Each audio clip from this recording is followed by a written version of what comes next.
Sir नमस्कार। लोकसभा निवडणूक 2024 चा टप्पा संपलेला आहे। आपण जनतेसमोर काय मुद्दे घेऊन गेलात, काय सांगाल? त्या 2024 ची निवडणूक हे देशाची आणि जनतेचं भवितव्य ठरवणारी आहे। या पुढच्या पिढीचं भवितव्य ठरवण्यासाठी लोकांनी 77 वर्षामध्ये जवळपास 60-65 वर्ष काँग्रेसची सत्ता पाहिलेली आहे। त्यानंतर पूर्वीची 5 वर्ष वाजपेयीची सरकार आणि आताचं 10 वर्षाचं मोदी सरकार, भाजपचं 15 वर्षाचं सरकार, या तिन्ही सरकाराचा जर आपण विचार केला, भाजप आणि काँग्रेसच्या आणि इतर बाकी काय असं 77 वर्षामध्ये या सरकाराने जनतेच्या कुठल्याही हिताच्या योजना राबवल्या नाहीत किंवा जनहित पाहिलं नाही।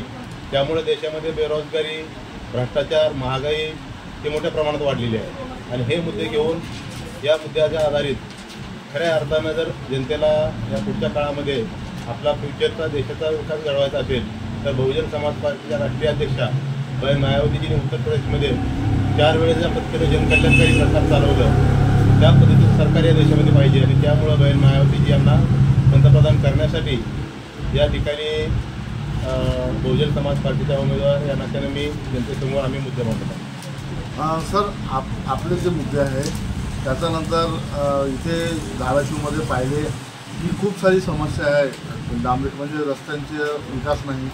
त्याच्यानंतर खूप काही असे आहे जे म्हणजे विकास कार्याच्या बाबतीत इथे काही दिसत नाही। आपण त्याच्यावर काय बोला? तसं पाहिलं तर कामं भरपूर झालेली आहेत, परंतु ते सातत्यानं बोगस कामं केल्यामुळं आणि याच्या पाठबळ हे सत्ताधारी लोकांचं राहिलेलं आहे। कामं तर मोठ्या प्रमाणात सातत्यानं होत असतात। आज आपण तुम्ही आमच्या ग्रामीण भागात पाहिला फिरत असताना त्याला जे निदर्शनास आलं असेल की निवडणूक तोंडावर आलेली असे आचारसंहिता सुरू झाल्यानंतर काही कामं सुरू झालेली आहेत। तर कशामुळं तर हे कामाची क्वालिटी राहिलेली, क्वालिटी कंट्रोलचं त्याच्यावर नियंत्रण नाही, प्रशासनाचं नियंत्रण नाही। आणि अशा पद्धतीनं भ्रष्टाचार करून त्या सत्ताधारी लोकांनी काय केलं की आपले गुत्तेदार पोचण्यासाठी एक त्यांना रस्त्याची कामं, नाल्याची कामं देणं हे काम केलेलं आहे। आणि त्यामुळं जनतेचा पैसा तर या ठिकाणी खर्च झालेला आहे, पण ती क्वालिटी राहिलेली नाही आणि त्यामुळे एकाच ठिकाणी 3-4 रस्ते उकडलेले आपल्याला दिसून येतो। आता बेरोजगारीचा प्रश्न म्हटलं की औद्योगिक क्षेत्रात ही अडथळा निर्माण आहे। तिथे पण म्हणजे इथे जे औद्योगिक क्षेत्र आहे ते आहे नाही, तर त्या बेरोजगारी पण इथं खूप वाढलेली आहे। त्यासाठी आपलं काय मत आहे? जर इथल्या सत्ताधाऱ्यांनी लोकल लेवलला जर उद्योग व्यवसाय मोठ्या प्रमाणात आणले असतील तर इथं इथल्या बेरोजगारांना विस्थापित व्हायचे काय कारण झालेलं नसतं। परंतु असं पाहिलं गेलं आहे की इथं एकाच घराण्याचं सातत्यानं सत्ता राहिलेली आहे। आज जे उमेदवार आहेत दोन्ही एका घरातलेच आहेत, दीर आणि भाऊजाई अशी ही लढत राहिलेली आहे। यापूर्वी त्यांचे सासरे इथं कायम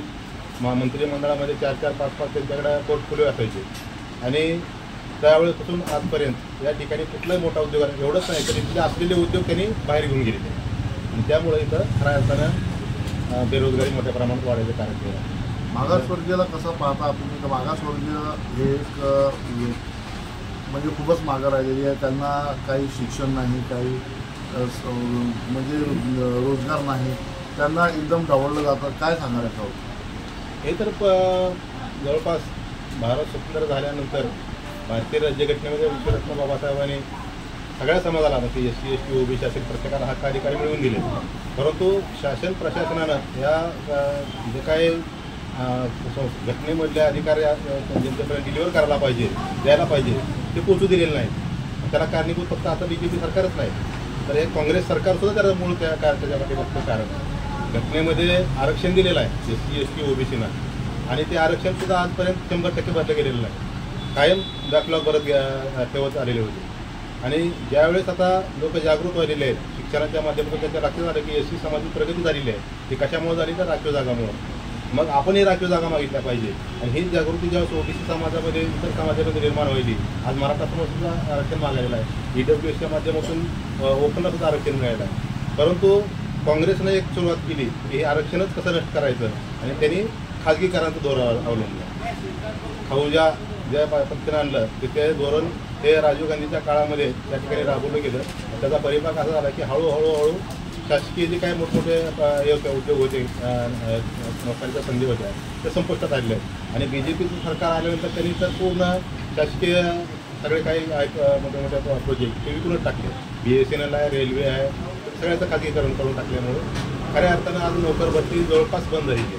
आणि ते एक मूळ कारण आहे ST OBCच्या आरक्षणाला मागत करणार. या 2024च्या निवडणुकीला आपण कशा तऱ्हेनं पाहता? ही 2024ची निवडणूक ही कालपर्यंत म्हणजे 2014पर्यंत हा लोकांच्या मनामध्ये जे महागाई, बेरोजगारी, भ्रष्टाचार या माध्यमातून जो रोष हळूहळू निर्माण झालेला होता तो काँग्रेसच्या सरकार उद्ध्वस्त करण्यात आणि काँग्रेसला साफ करण्यात कारणीभूत ठरला.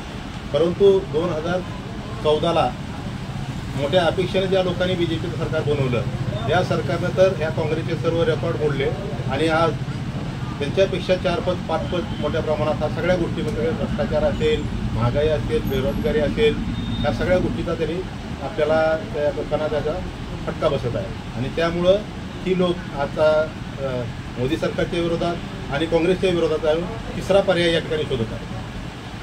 आज जनतेला आपला काय एक संदेश लागेल?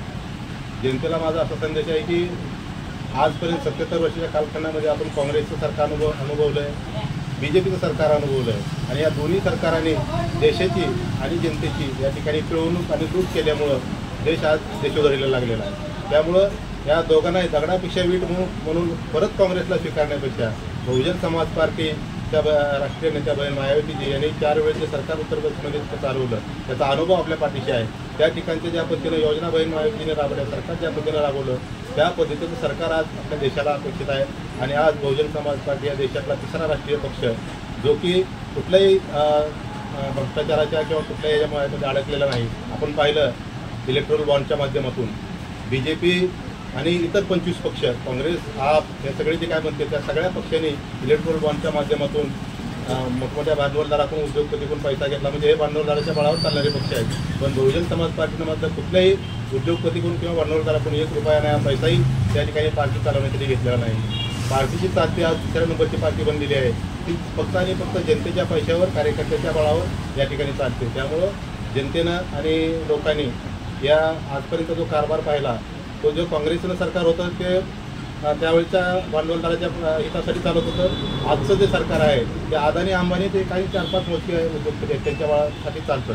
आणि त्यामुळं जनतेनं आता फक्त बहुजन समाज पार्टी हा त्यांच्यासमोर पर्याय असल्यामुळं तिसरा पर्याय म्हणून स्वीकारावा आणि बहीण मायावतीजींना या ठिकाणी पंतप्रधान बनावं.